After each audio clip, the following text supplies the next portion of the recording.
Welcome to the realm of shadows and whispers, where nightmares come to life. I am your guide through this chilling abyss, and I invite you to step into the darkness with me. But beware, for what you're about to hear is not for the faint of heart. It is not imaginary stories, they are true ones. Now, close your eyes and let the story consume you. Charlie, why are you dressed up like a fairy? Nana furrowed her brows like two gray caterpillars resting in confusion over the rim of her glasses. Nana, I'm Star Child, you know. I want to rock and roll all night and party every day. I motioned at the face paint and the leather outfit. How could she not know who Kiss was? I don't know what you're talking about, sweetie, but it's not appropriate for Easter. God wouldn't like that outfit. You look like a fairy. She shook her head in disapproval. Nana, it's Halloween, not Easter, and calling someone a fairy really isn't okay anymore. Did you take your meds? She didn't answer and stared off into space, softly humming a church hymn. Whatever, I groaned, making my way to the back door. Charlie, don't forget curfew this time. My mother called from somewhere deep within the house. Yeah, got it, Mom. I rolled my eyes as I slid through the screen door and down the porch steps. Streetlights splashed a yellow gloss across the asphalt as herds of children in costumes flooded the streets. Orange and brown leaves spun in circles across the ground as a cool breeze rolled in from the south. Laughter filled the air as kids jumped and twirled in between doorbells. A part of me missed that age, the thrill of trick-or-treating and staying up late to stuff my face with candy corn, but another part of me was glad it was over. I had more adult things on my mind for this evening. I couldn't run in my platform boots, but I speed-walked faster than any soccer mom could ever dream of as I made my way across the neighborhood to Eric Ply's house. My calves were on fire, but after a few minutes, it was totally worth it. Dead mouse pulsed from inside as neon lights spilled out of the windows onto the lawn. Some other kids that I recognized from school were making out on the patio. I made my way into the foyer through the entanglement of bodies and mounds of discarded red Solo cups. A sea of risque costumes swayed in the living room as EDM raged through the speakers. It was a fantastical dance floor made of shag rug and floral wallpaper. The outdated house came alive tonight. The energy was electrifying, and I felt its current twist its way through my veins like a drug. I slipped my way into the fray of flesh and danced like I never had before. My limbs twirled in a frenzy as the bass rattled my teeth. This went on for hours. By the time I came down from my buzz, most of the people had left the party. A few girls gossiped on the sofa, and there was a jock passed out on the kitchen floor just outside the den.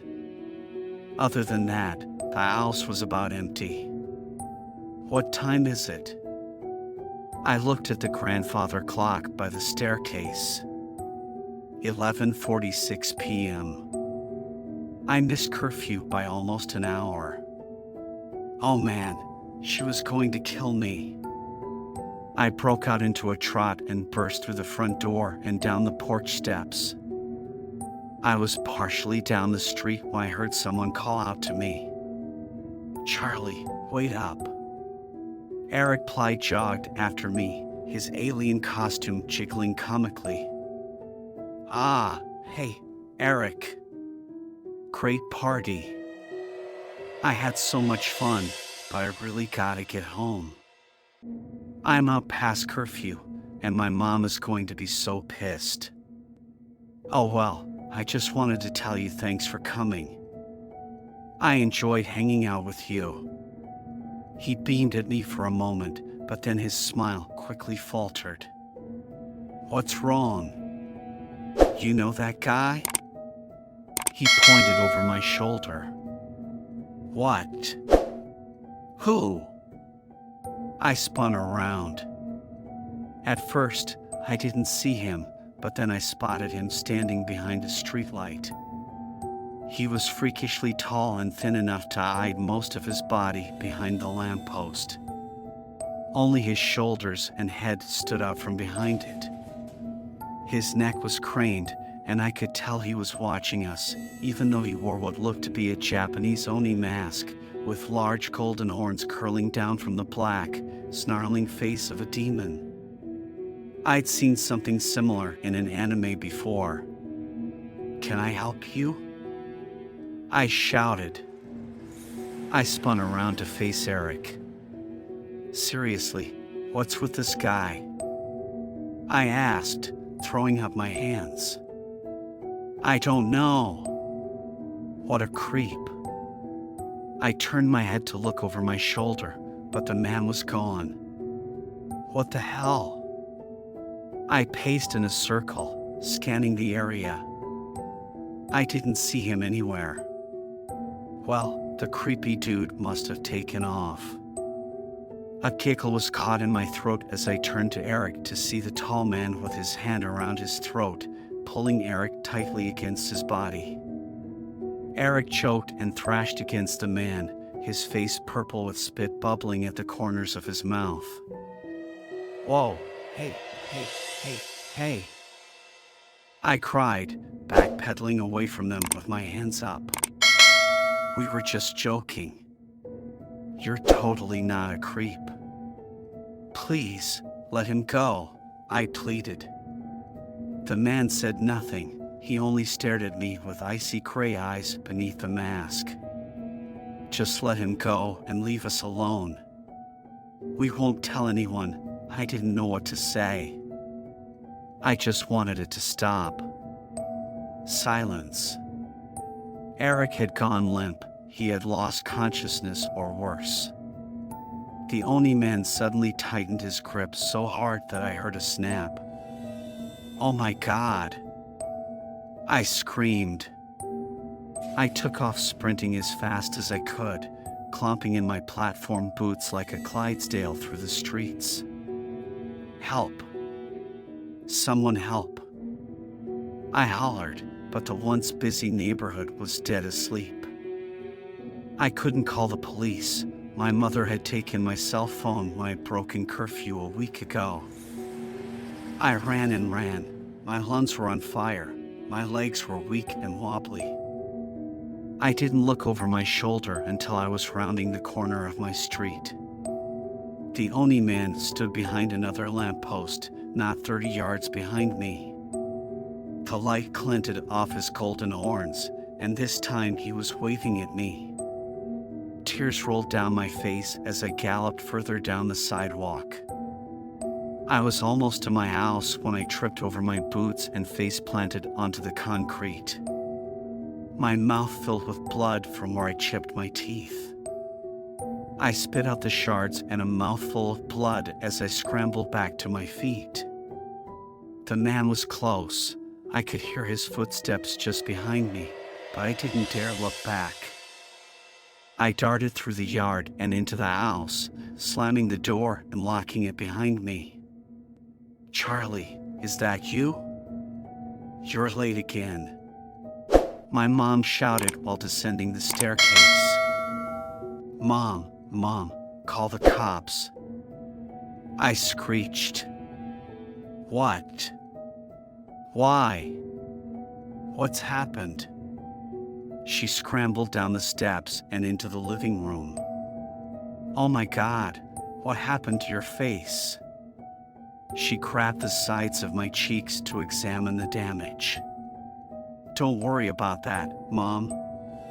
Damn, call the police. I yelled. What's going on, Charlie? Are you on drugs? No, Mom, the man in the mask. He killed Eric and he's after me, I whimpered. What are you talking about? Who is Eric? Who is after you? Her voice was high-pitched and panicky. Before I had a chance to answer, I heard a window shatter in the study. My mother quickly crossed the room, her pink bathrobe billowing behind her. "No, Mom, don't go in there." I cried, but it was too late. The tall man emerged from the doorway and slammed her against the wall. She cried out in pain as he wrapped his hands around her neck and slammed her again and again. I fell to my knees as her body smashed through the drywall, cracking the wooden studs beneath. She crumpled to the floor in a heap. After it was done, blood pooled around her head, matting her blonde hair to the hardwood. The Oni man turned to face me, the same steely gaze shining through the eye holes in the demon mask. There was no emotion there. He was the void, and I was to be consumed by it one way or another. This is it.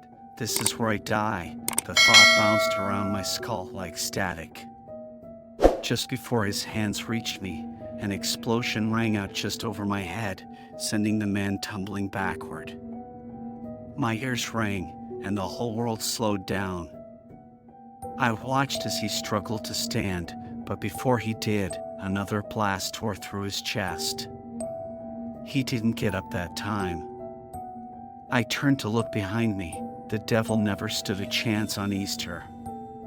"Charlie, always remember that."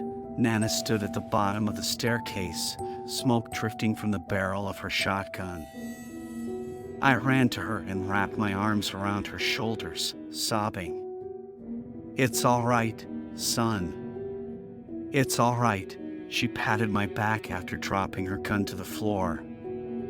My mom was in a coma for a week, but ended up pulling through without any permanent damage. We had called an ambulance just in time. The paramedics had said they were able to get her in for surgery before her brain had swelled too far. Eric hadn't been so fortunate. His neck had been broken, and he'd been deprived of oxygen for too long. Nana and I attended his funeral a few days later. It was a beautiful service. The entire school had shown up. As for the Oni man, well, he had lived somehow, despite all the buckshot he'd taken. The police had him in custody at the hospital, but claimed he was mute. He never said a word. They also couldn't find anything on his fingerprints in the system. It was like he didn't exist. Before they could sort it all out, he had escaped. The officer that was supposed to watch the room was on indefinite leave for allowing him to slip away.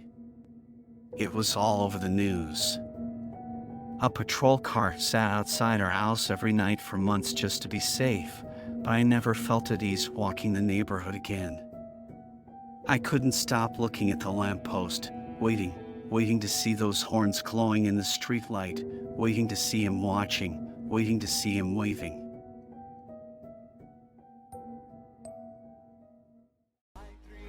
I'm an icon, man. I'm a girl about a 10. I should fuck her in the Benz.